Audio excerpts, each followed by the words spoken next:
Dahil wala tayong pambili ng gatas, dito tayo. Dagta ng guma, iinumin natin. Ito yung gawin natin gatas ngayon.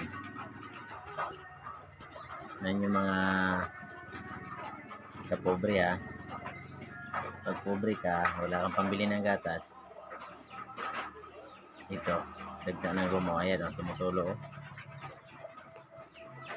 Yan. Imbis na ginagawa yung kung ano-ano ang gagawin dyan, iinumin natin ngayon. Matagal matunaw yan kasi pag inom mo, malambot pa, pero pagdating sa tiyan, matigas na. Tagal ka magutom.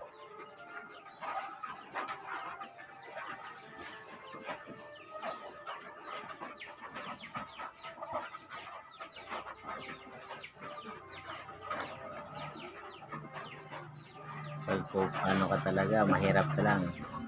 Talagang sasacrifice mo para makasurvive.